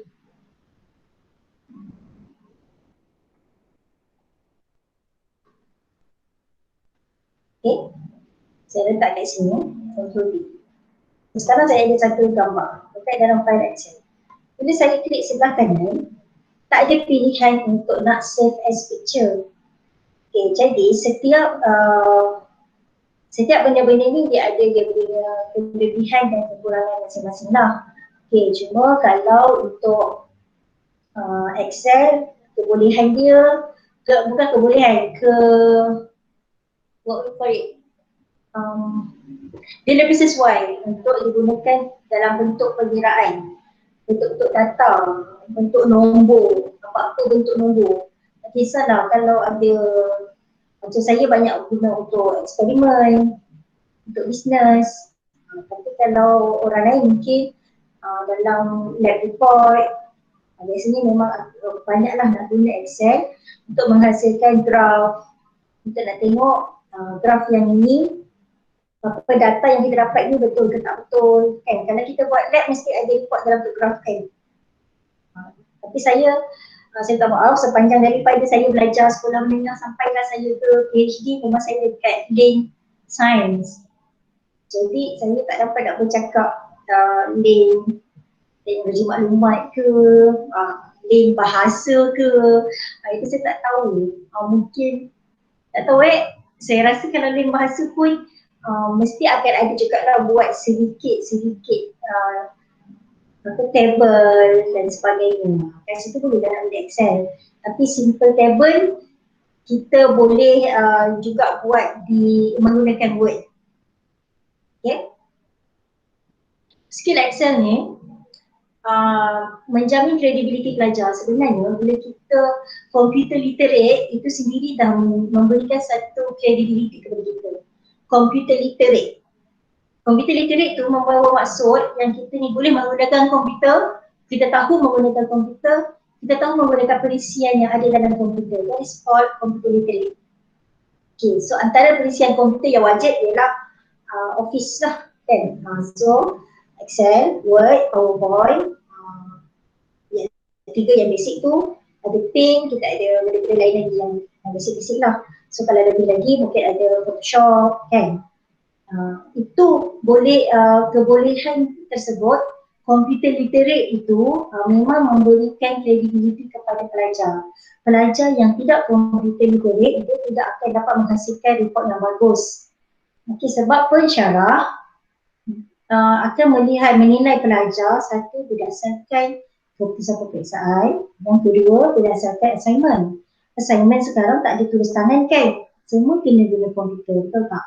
So presentation dalam report adalah sangat penting. Itu yang memberi kredibiliti kepada pelajar. Presentation, how you report your result, how you report your finding. Bagaimana awak menterjemahkan apa yang awak ada. So kalau assignment tersebut nak suruh buat accounting sekalipun, kalau awak punya account tadi tak kemas, tak cantik, markah yang diberikan oleh pensyarah juga akan sikit lah, akan berkurang. Sebab mungkin masa nak baca serabut, penyampaian tidak jelas. Sebenarnya sebab dia tak bercakap, sebab communication adalah menerusi assignment. Assignment tersebut menerusi report. While the report itself is made by using either Excel or Microsoft Word. So dekat situlah apabila kita boleh membuat report dengan bagus, kita present kepada kita punya pensyarah, kita akan memberikan satu another level of you yourself. So pensyarah itu sendiri akan pandang anda sebagai pelajar yang bijak, pelajar yang brilliant, pelajar yang bagus. Persepsi yang bagus daripada pensyarah ni akan jadi satu doa juga kan. Betul tak? Kalau pensyarah tu saya budak ni lah, pemalasnya nak pergi tulis benda ni pun tak adalah nak justify dah lah buruk dia punya report. Sebenarnya setakat justifikan wording saja kan. Tapi itu pun telah menyebabkan pensyarah tu rasa kita ni seorang yang pemalas. Dia memberikan satu persepsi yang buruk. Sedangkan mungkin sebenarnya bukan kita malas, tapi kita tak tahu pun rupanya word tu kita boleh justify. Perkataan tu kita boleh justify, menjadikan paragraf tu tersusun cantik. So ilmu-ilmu tu lah yang kita kena ambil tahu. Okay, ada lagi ke advance dari Excel kerana saya pernah melihat video bahawa resume jangan letak Microsoft sebab dia basic sahaja. Jadi ada lagi advance dari Excel. Excel ni yang paling advance. Okay, kita punya level tu janganlah tulis Microsoft je. Kita tulis Microsoft Excel level excellent. Microsoft Word level excellent. Excellent dekat situ bermaksud kita memang fasih menggunakan perisian tersebut. Okay. Jangan nak kata Microsoft tu tak boleh letak dekat resume. No, letak. Tapi letak kita punya level sekali. Jangan semata-mata letak kita boleh guna Microsoft Excel, Microsoft Word. No. Letak sekali Microsoft Excel level excellent. Bermaksud kita tahu nak guna VLOOKUP, HLOOKUP, kita tahu nak guna apa lagi, if else function. Kita tahu nak guna formula-formula. Itu menunjukkan kita confident. Bila kita confident, orang yang ambil kerja tu manusia. Dia nak tengok kita punya confident level tu sebenarnya. Okay. Ada lagi software-software lain, tapi kebanyakan ni kalau kita tak fasih menggunakan software tersebut, kalau boleh jangan elakkan nanti dekat resume, sebab kita tak tahu orang yang membaca resume kita mungkin dia memang expert menggunakan software tersebut. Buat bila test kita dan kita tak boleh nak buat, macam mana? Contohlah, kita tahu pasal Java tapi kita cuma tahu start dengan N je. Sebenarnya nak buat programming yang lain-lain tu tak pandai pun, tapi kita tulis kat situ, kita boleh guna Java ataupun kita boleh guna Photoshop. Tapi sebenarnya kita cuma tahu copy paste je, berapa layer nak buat layer tu semua tak pandai. Jadi kita tak entitled sebenarnya untuk letak dalam resume kita. Lebih baik kita letak benda yang memang kita fasih. Walaupun dia nampak ceroboh je, Microsoft je semua orang boleh buat. No, tak semua orang boleh buat. Tak semua orang tahu menggunakan Microsoft punya perisian dengan full scale. Yes, Excel VBA, Macros, betul. Excel VBA dengan Macros lebih-lebih penggunaan dia kepada dalam bentuk dia punya programming language. Okay. VBA dengan Macros ni adalah programming language untuk Excel. Kalau kita boleh guna, kita boleh tweak benda tersebut. So yang itu memang satu added value yang sangat hebat lah. Sebab instead of kita gunakan siapa-siapa yang suka buat programming, dia akan tahulah kalau Excel ni sebenarnya sangat basic programming yang dia dah letakkan dia punya help desk dekat situ. Okay, kalau kita boleh pergi kepada VBA dan Macros, maksudnya kita akan boleh nak develop kita punya Microsoft formula shortcut sendiri. Kita boleh consult dengan formula kita sendiri yang macam katalah kita cakap macam semalam kan dia banyak contohkan yang if ini, if itu, if ini, if ini, if ini. Tapi semua arahan tersebut kita simplify dengan cakap ini kita kenalkan dia sebagai perkataan yang tak pernah ada lagi lah. Katalah GUN, G-U-N, GUN. So kalau lepas ni orang guna perkataan GUN, bracket apa-apa, dia akan keluar analisis untuk penggunaan formula if yang banyak tadi. Itu kita edit, kita gunakan, kita develop menggunakan Macros tadi, yang VBA. Okay. Kegunaan Excel dalam proses pembuatan makanan atau digunakan dalam kilang makanan, ya. Excel ni dia boleh digunakan di mana-mana proses sekalipun. Contoh, kalau dekat dalam kilang, dia akan pergi kepada mungkin stock check. Mungkin juga bahagian apa keluar masuk barang, berapa banyak dalam formulation dia, dalam dia punya resepi.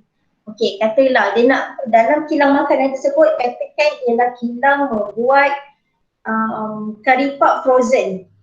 Okey. Nak menghasilkan curry puff frozen yang repetitively kualiti yang sama, kita mesti akan gunakan formula yang sama setiap kali. So formula yang sama setiap kali tersebut kita boleh buat dalam bentuk jadual. Kan? So dalam bentuk jadual kita buat dalam Excel lah maksudnya. Dalam Excel kita gunakan, kita letakkan resepi-resepi tersebut. Berapa gram tepung, berapa gram ini, berapa gram garam untuk setiap kali bancuhan. So itu untuk bancuhan berapa kilo. Kalau kita nak buat bancuhan tersebut cuma separuh sahaja, semua resepi tadi kita tinggal bahagi dua. So kalau benda dekat dalam Excel, kita tinggal letak satu nilai bahagi dua, yang lain kita drag je. Sedangkan automatik keluarkan berapa gram yang kita perlu timbang untuk proses yang berikutnya. Nampak tak? Okay, so kalau nak kata dalam kilang makanan tak perlu guna Excel, no. Mesti boleh guna. Dekat mana-mana ruang pun, kalau dia melibatkan proses memang dia boleh guna. Okay. Apakah perbezaan antara Excel WPS dengan Microsoft? Excel WPS ni yang dekat handset kan? Microsoft ni yang biasanya dekat komputer. Sebenarnya beza memang beza lah. Sebab dekat handset dia tak boleh install yang full version yang ada dekat yang Microsoft punya. Tapi dia buat hampir sama. So kebanyakan memang boleh guna, tapi sebabkan ruang yang limited menjadikan banyak benda yang kita tak boleh nak buat dekat Excel dan VPS. Tapi kalau kita gunakan formula-formula, kebanyakan formula-formula tersebut memang masih boleh dibaca dengan menggunakan Excel dan VPS juga.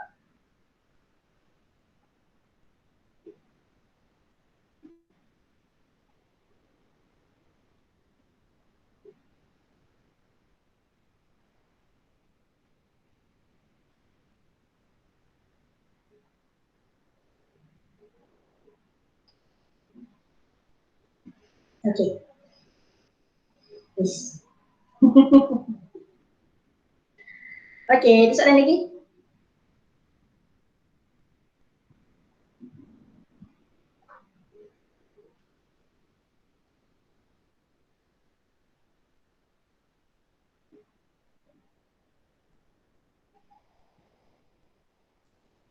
Biasanya untuk majikan ataupun bos, dia nak kita boleh menganalisis data. Itu yang paling penting lah. So, masa kita guna Excel, kita tidak guna dia untuk sekadar merekod data, tapi kita mesti ada menganalisis sekali. Itu yang majikan nak sebenarnya, kebolehan menganalisis data. Sebab data memang setiap hari akan masuk data-data baru. Stock check ke, apa ke. So kalau kita boleh present benda tersebut dengan membawa maksud-maksud tertentu. Contoh, okay, kalau kita buat stock check, kita ada katakan awak masuk kerja dekat kilang jadi storekeeper. Bila zaman sekarang susah cari kerja kan? So jadi storekeeper je. So storekeeper walaupun nampak macam logo, awak upgrade lah level pekerjaan tersebut supaya bos awak impress. So bila impress mungkin dia boleh naikkan awak jadi store manager. Okay. So dalam storekeeper awak pun guna Excel. Awak masukkan berapa banyak pallet yang masuk hari ni, minggu lepas, dari syarikat mana, syarikat berapa, syarikat apa sahaja yang hantar barang. So semua tu awak buat dalam bentuk table yang cantik. So berapa banyak reject daripada pallet-pallet ni? Syarikat mana yang hantar pallet yang paling banyak reject? Pallet jenis mana yang paling kukuh untuk produk yang jenis apa? Berapakah kekuatan dia? Kadang-kadang pallet tahu tak pallet, kayu pallet tu? Okay, kalau kita kerja dekat store, pallet ni adalah benda yang wajib. Kan, ada forklift yang akan angkat kan? Okay, so pallet tersebut boleh menampung beban berapa banyak. Dalam satu kilang mungkin ada banyak jenis produk. Okay, katakan pallet satu company A ni, dia kekalkan pallet yang dia kata kuat sangat. Tapi bila kita letak produk kita tak boleh letak dekat hujung. Bila dekat hujung je dia patah. Dekat dia punya edge dia.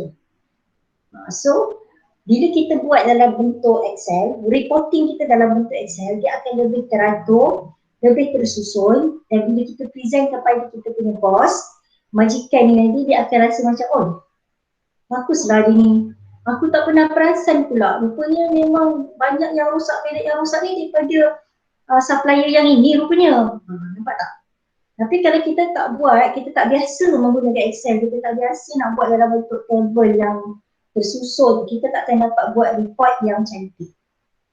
Kadang-kadang benda tu macam bos tanya tiba-tiba je lah random je kan, dia datang check dia kata asal banyak sangat pallet yang reject ni?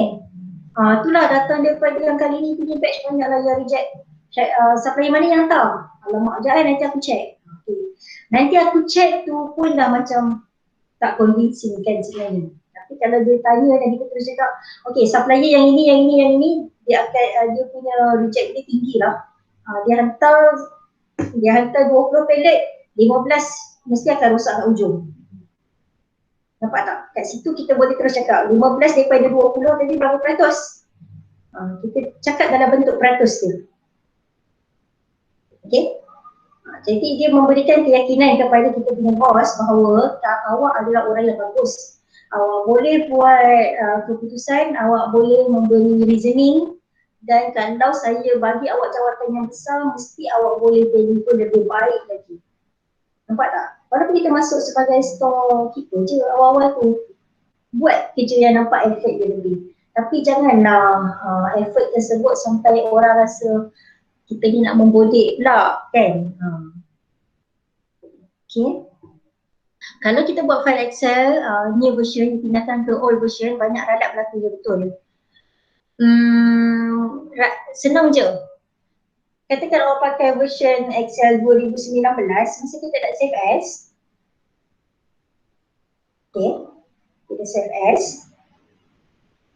Okay, dekat sini kita boleh pilih, kita save lah kepada version yang lebih bawah lagi. Version Excel 97 ke 2003, nampak tak? So bila kita save sebagai version yang lama, dia akan boleh compatible dengan version lama yang kita akan buka nanti. Okay? So itu mudah.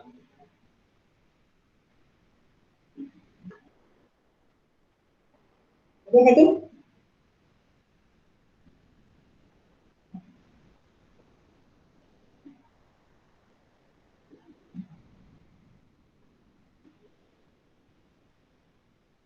Okay, bagus.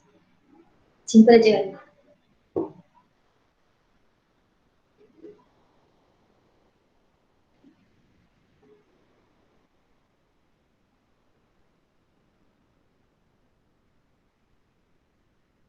Sebenarnya lah, seumur hidup saya ni saya sangat banyak guna Excel berbanding guna perisian yang lain. Kalau Word tu memang tertumpu untuk berthesis je. Kalau Excel saya gunakan untuk macam-macam sepanjang saya jadi engineer, saya jadi cikgu. Saya jadi cikgu kat sekolah menengah, cikgu mengajar subjek fizik dan maths 10 tahun. Sekolah swasta, sekolah menengah Islam Hidayah dekat JB. Okay, so saya banyak menggunakan Excel untuk saya punya reporting. Dia ada rancangan mengajar harian, rancangan mengajar mingguan. Itu semua saya buat dalam bentuk Excel. Okay. Kita ada mail merge yang memudahkan kita untuk nak print benda-benda yang berulang. Jadi kalau macam saya buat report, saya pernah ajar mail merge tak? Kelas pertama saya dah ajar mail merge tak? Saya tak ingat, maaf saya lupa. Itu antara benda yang ilmu yang kena tahu juga lah. Ada tak saya sebut pasal mail merge?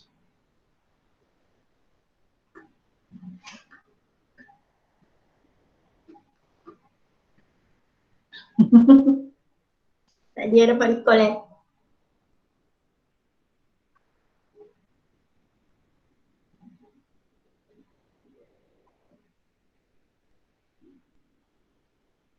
Okay, dekat mailing dia ada istilah dia ialah mail merge. Start mail merge. Okay. Dalam mail merge ni, kita boleh buat satu template dekat Word. Apa benda yang kita nak tadi. Contoh saya nak letak sijil Dengan ini adalah di nama orang kat bawah kan. Okay. Telah menghadiri kursus apa nama kursus tak kisah pada tarikh sekian-sekian. Okay. So saya gunakan Excel, new document.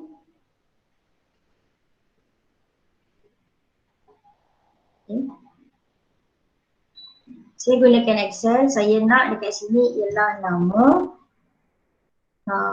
Ini LPE, saya telah menghadiri kursus, nama kursus apa. Dan pada bila tu ialah tarikh. Okay. Ini hilang sikit kan. Khusus pun panjang. Satu tarikh. Nama is for you. Nanti siapa lagi tadi? 5 pen. Satu lagi. Atirah tadi kan. Okay. So khusus katalah dia pergi khusus asas MATLAB. Khusus Microsoft Excel. Dia pergi yang seorang lagi pergi khusus kahwin. Okay.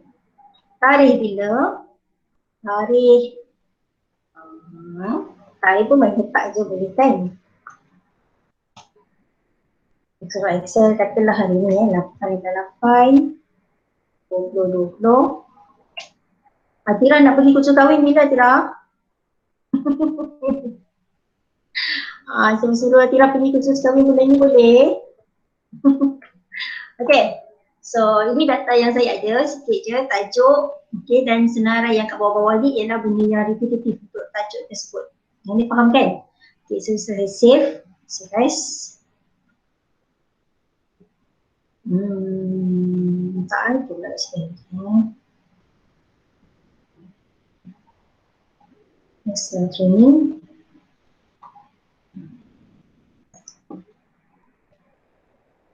Data manage. Okay, sekarang saya close dulu. So, saya pergi dekat sini balik, saya nak buat manage tadi. Saya pergi dekat mailing, start manage. Okay. Apa yang kita nak buat? Kita nak buat label, email, message, envelope, semua ni pun boleh. Tapi saya nak dia buat sebagai normal word je lah. Normal word document. Okay. Select recipient, type in new list, use existing list. Tadi kita dah buat dah existing list. Okay, so saya pun pilih existing list yang ada. Okay. Source dia ialah tadi dekat Excel training.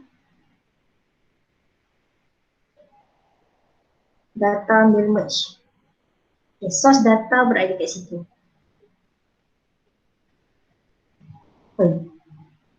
So bila kita open, dia tanya pula nak pilih dekat data dekat sheet 1 ke sheet 2 ke. Kalau kita ada banyak sheet, dia akan senaraikan lah. Tapi sebab dia cuma ada satu sheet je, so sheet 1. Okay. First row of data contain column header. Tadi nama, tarikh, kursus tu semua berada pada first row. So saya pun cakap okay. So kena buat dulu ni insert merge field. Nama nak letak kat mana? Nama nak letak kat sini. Okay. Kalau saya nak nama ni kat bawah sikit pun cantik juga kan? Ataupun semuanya saya nak dia center. Sijil kan? Tak best lah sijil. Tak cantik kan? Nama ni saya nak dia huruf dia berbelit-belit lah. Macam ni cantik sikit ni kot.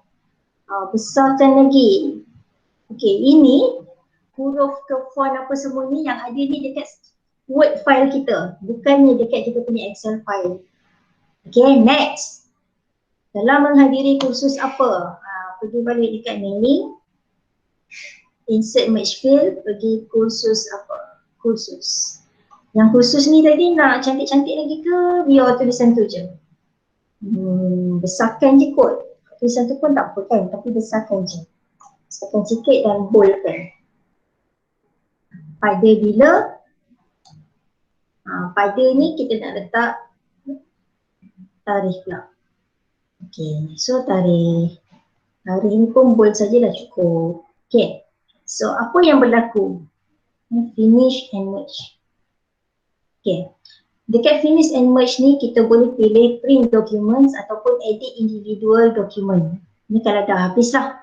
Tapi kalau kita nak tengok dulu pun kita boleh kat sini. Preview result. Okay, preview result. Tak. Okay. Nampak dia satu muka surat je dekat kita punya Word. Tapi kita boleh tak terus dapat. Yang pertama Fatin, Atira. Atira nak pergi kursus kahwin kan? Is tadi nak pergi kursus asas MATLAB. Dia dah pergi dah ni 23/1. Nampak tak? So dekat sini kita tak payah nak type banyak-banyak kali dekat kita punya sijil. Sijil tersebut, senarai peserta tersebut kita letak dekat Excel tadi. Jadi dia tak berlaku kesalahan bila kita, kalau kita buat sijil secara konvensional gunakan Word, bila kita type tiba-tiba alamak terlari lah dia punya margin dia, alamak dah ternaik pula, bila ternaik nanti tempat untuk nak sign kat bawah dah tak cukup, macam tu. Tapi kalau kita gunakan mail merge, masalah tu semua tak ada sebab dia dah jadi cantik je berada pada space yang sepatutnya. Okey, jelas ke?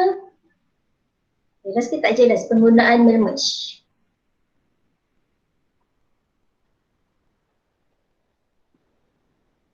Okay, so lepas ni boleh gunakan mail merge kan?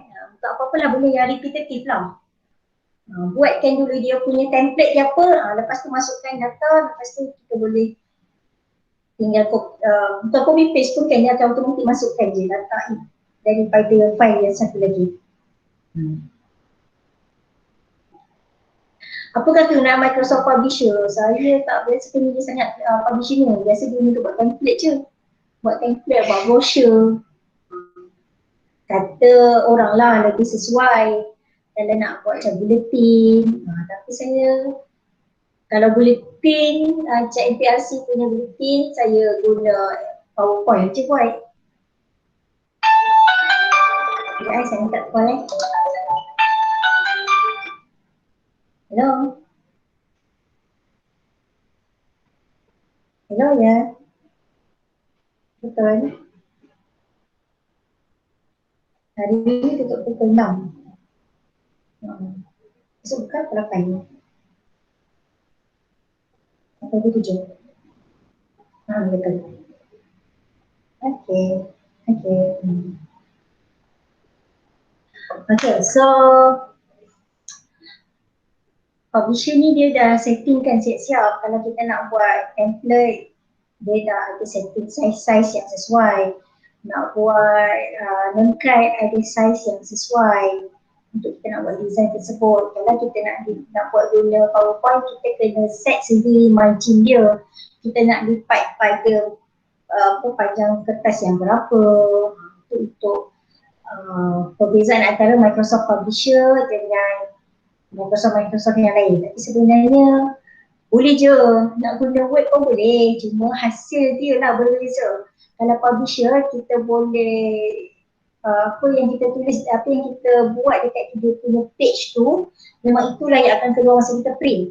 Tapi kalau dekat Word, bila kita, walaupun kita buat sampai habis, tapi bila kita print akan ada garis bahagian putih dekat kertas tu.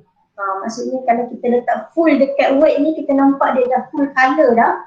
Tapi bila kita print masih ada lagi bahagian putih kat kiri kanan macam dia punya frame kan, sebab dia dah cakap out of the printing area. Bagus guna publisher kalau kita nak buat kerja-kerja editing picture. Tapi kalau kita nak buat menulis-tulis pakai Word. Begitulah. Apa perkara asas dalam Excel yang pelajar perlu tahu? Yang kita perlu tahu dalam Excel adalah segala benda yang ada dekat toolbar Excel tersebut. Itulah perkara pertama saya ajar masa kelas basic. Ambil tahu apa yang ada di toolbar. Toolbar tu yang benda yang kat sini ni, kat atas ni. Start daripada home, satu per satu button yang ada dekat sini kita kena ambil tahu. So, bila kita tahu kegunaan benda ni nak guna masa bila, okay, ini untuk apa, contoh macam ni kan. Okay, dia berada kat bawah, tapi kalau saya tekan ni ada kat atas, saya tekan kat sini dia jadi kat tengah. Okay, so bila kita tahu segala button-button yang ada dekat sini, slowly kita akan tahu basic of the Excel dan kita akan jadi at least intermediate level, at least lah. Okay, kita ambil tahulah benda-benda ni apa, settings, recommended chart. line column, win loss, slicer, timeline untuk buat filter ni semua. Kita ambil tahu. Kalau mana yang kita rasa kita tak jelas pun kita boleh Google lah sebenarnya kan. Jadi kita Google, kita boleh tanya, bukan boleh tanya lah, kita boleh cari jawapan sebenarnya yang ada dekat toolbar dekat atas ni guna untuk apa dan masa guna. Itu basic lah. Yang pelajar perlu tahu. Semua tu, semua kena tahu. Kalau tak tahu dia jadi susah nak guna. Kalau kita nak cakap dia cuma perlu tahu buat table ataupun buat graph, dia tak menjadikan kita pelajar yang bagus pun. Sebab kalau setakat nak tahu buat table dengan graph, pakai Word pun boleh buat. Tak payah pakai Excel.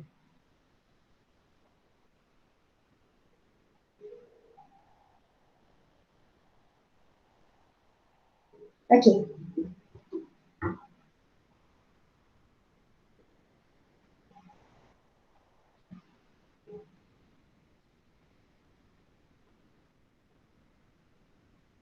Saya misalnya, boleh ulang balik tak yang Puan buat nama khususnya tadi? Ulang balik? Boleh, senang je, simple sangat-sangat. Itu kita minta kawan yang terangkan. Siapa nak terangkan balik mail merge?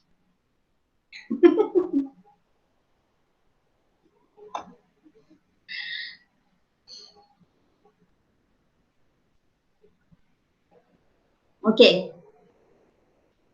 Mula-mula sekali kita buka file kosong. New file. Okay. Dekat new file tersebut kita buat template apa yang kita nak buat. Tekan template. Senang tadilah template CC lah kan. Tapi sebenarnya boleh je nak template benda-benda lain. Benda yang berulang lah. Macam nak generate receipt ke kan. Dekat receipt kan mesti ada nama syarikat, ada alamat syarikat, nombor receipt, bilangan barang apa yang dia beli. Kalau kat receipt pun kita boleh buat juga mail merge. So kita buat dia punya basic benda ni. Lepas tu maklumat yang lain tu ada dekat file Excel. Okay. So sekarang buat dulu dia punya dokumen dia dekat Word. Lepas tu kita pergi dekat Excel.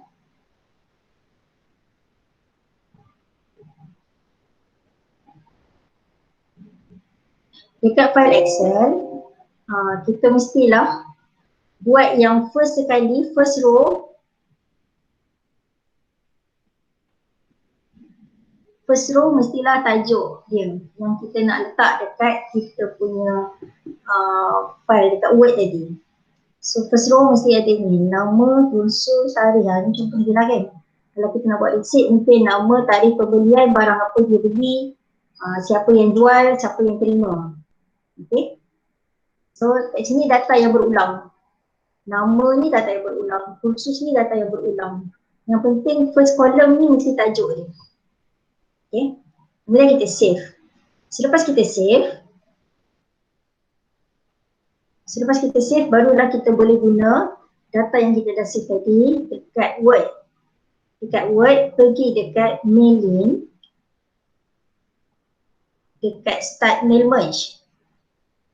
Dekat start mail merge kena cakap normal Word document. Maksud kita nak buat dekat dokumen Word ni. Boleh juga nak buat email, message ke, envelopes ke. So dia akan tukar lah format kertas ni. Dia punya size dia akan jadi size envelope. Macam tu. Okay. Select recipient. Kena guna use an existing list sebab kita dah ada list kita dalam Microsoft Excel tadi. Okay. So dekat sini kita kena cari dekat mana kita punya data yang kita dah letak tadi. So kalau macam saya punya data yang ini, data mail merge. Okay.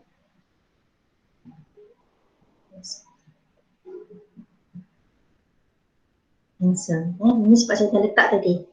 Okay. So kita dah beritahu dekat dia, kita nak letak maklumat dia pada sini. Lepas tu kita kena masukkan insert merge field. So kita nak letak nama. Nama ni kita nak letak kat mana? Kita nak letak kat sini boleh, nak letak kat bawah sini pun boleh.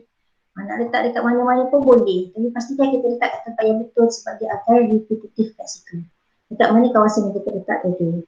So kalau kita nak dia ada jarak ke apa ke kat situ lah kita ubah dia. Okay.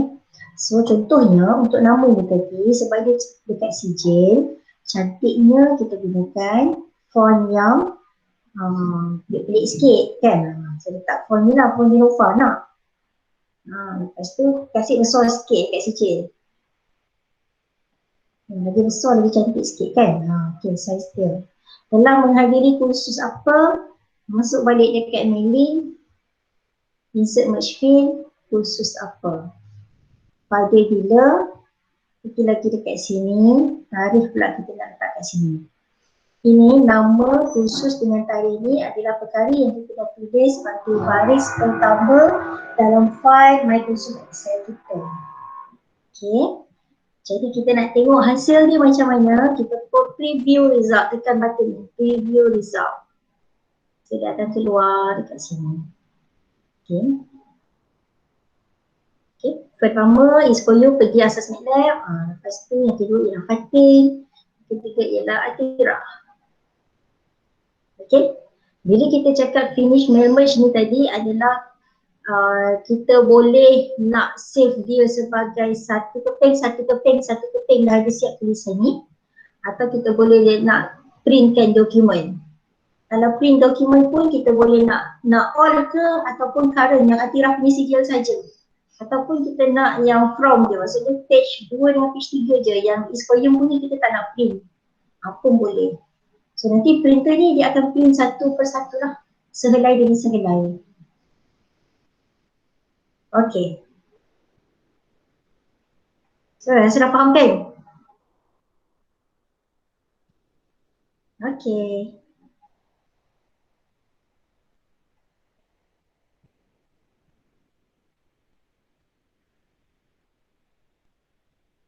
Sama-sama.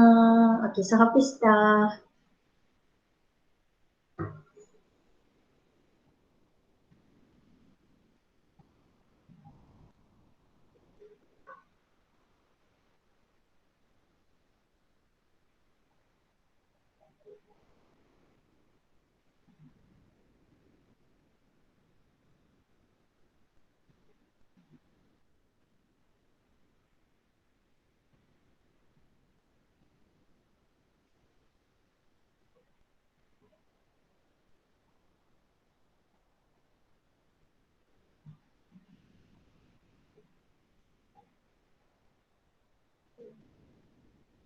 Okay, ada soalan lagi? Dah habis? Dah habis kita kembalikan kepada AJK lah untuk buat penutupan.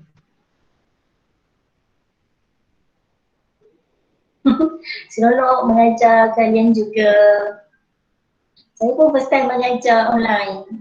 Biasanya lebih meeting online aja lah kan. Sepanjang-panjang PKP ni mengajar tak ada lah. Present dalam group research tu adalah juga online.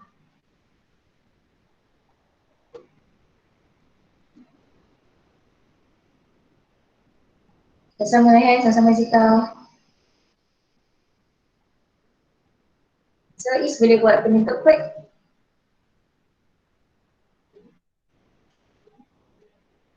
So kita tunggu semua para peserta sedia untuk nak on-kan video Semua nak kena tunjuk muka kan.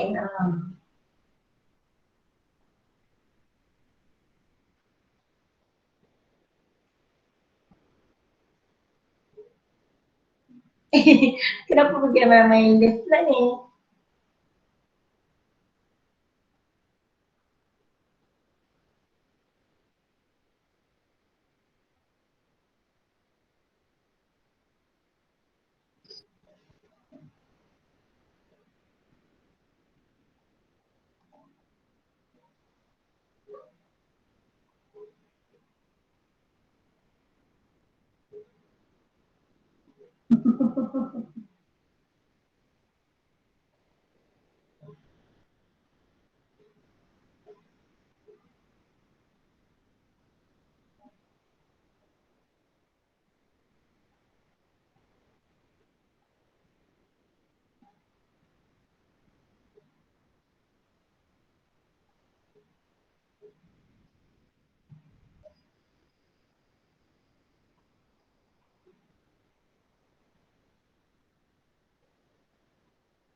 Okey tak belajar online ni sebenarnya? Ada buat feedback tak dekat bahagian akademik tu? Kelas online dah habis kan, satu sem kan, dah final. Terus kan tengah cuti kan? Oh pun dah habis lah, tengah cuti SEM ni. Okey tak hari tu belajar? Hantar assignment, buat assignment online, final exam online, okey tak? Kalau final dia okey lagi. Kalau macam group assignment tu susah sikit lah sebab banyak buat video semua. Faham. Sebab suami saya pensyarah kan, memang kelakar pula tengok dia menanda kertas final dekat dekat laptop kan. Sial tengok. Dia buka PDF file nak kena conteng sana, conteng sini, ada tak seronok lah dia punya feel dia kan. Feel dia tak ada pegang kertas. Dais. Ya. Assalamualaikum dan selamat petang. Ribuan terima kasih kepada Puan Junita Abdul Rahman di atas penyampaian ceramah yang begitu padat dan jelas pada hari ini. Dan terima kasih juga diucapkan kepada para peserta yang terlibat bagi menjayakan program Professional Development Workshop Series Microsoft Excel anjuran Bioakademik dan Intellectual Kolej Kediaman Paguh 3 dari sesi pagi sehinggalah sesi petang. Dengan ini, saya mempersilakan saudara Iskoyum untuk memberi ucapan sekaligus menangguhkan program kita pada tahun ini. Okay, bismillahirrahmanirrahim. Assalamualaikum warahmatullahi wabarakatuh dan salam sejahtera. Yang saya hormati Puan Junita binti Abdul Rahman selaku penceramah jemputan program kita, yang saya muliakan para peserta dan AJK yang telah bertukus lumus untuk menjayakan program kita pada hari ini. Alhamdulillah dengan izin Allah kita telah sampai ke penghujung program kita pada petang ini setelah menjalani ketiga-tiga fasa program yang telah direncanakan.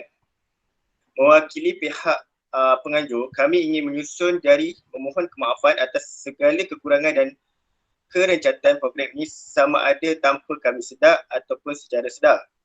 Saya berharap agar program ini dapat memberi manfaat kepada semua peserta dan akan memberi nilai tambah dalam diri pelajar. Saya juga berharap agar program ini dapat dilanjutkan dan ditambah baik dari segi pengurusan masa dan jumlah penambahan peserta. Saya dengan ini merasmikan majlis penangguhan program Development Workshop Series buat gulung kalinya. Sekian, terima kasih. Terima kasih kepada saudara Iskoyum atas ucapan dan penangguhan program itu tadi. Sebelum kita mengakhiri majlis ini, saya ingin bertanya sama ada Puan Junita ada apa-apa ingin sampaikan sedikit ataupun pesanan kepada semua para peserta? Dah banyak sangat dah tadi cakapnya. Dah okey. Dah habis masa dah. Okey, cuma good luck kepada semua peserta. Mudah-mudahan boleh guna ilmu yang saya ajar beberapa hari ni. Okay, Puan. Terima kasih, Puan. Saya ingin meminta semua para peserta untuk menghidupkan kamera masing-masing untuk sesi bergambar bagi program kita secara maya ini. Jadi dipersilakan semua para peserta meng-onkan kamera masing-masing.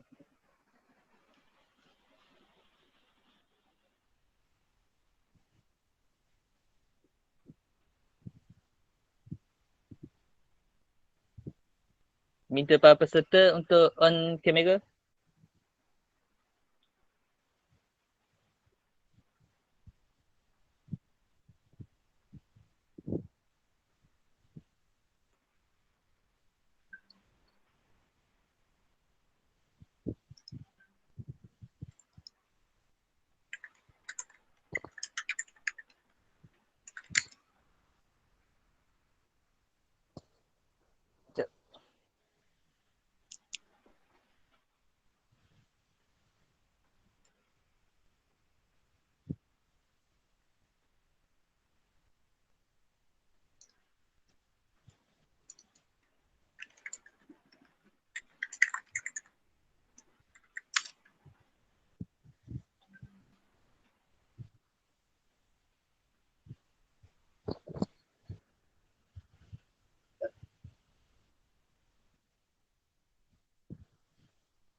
Al, settle. Dah bagaimana? Okey. Terima kasih kepada Puan Junita untuk ketiga-tiga fasa ini sudi memberi ilmu. Semoga kita akan berjumpa di lain kali. Terima kasih banyak-banyak. Sama-sama. Terima kasih juga sudi jemput saya. Terima kasih Puan. Pada para peserta, suka cerita saya ingin ingatkan bahawa link kehadiran ada di ruangan komen. Sila isi ya sebelum anda keluar keluar daripada Google Meet ini.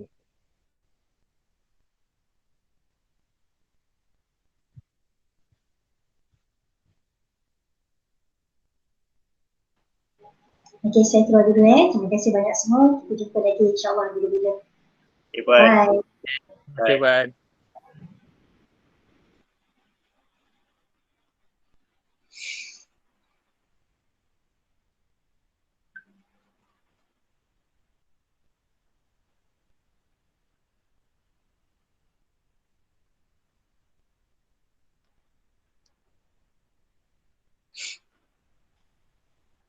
Ayo.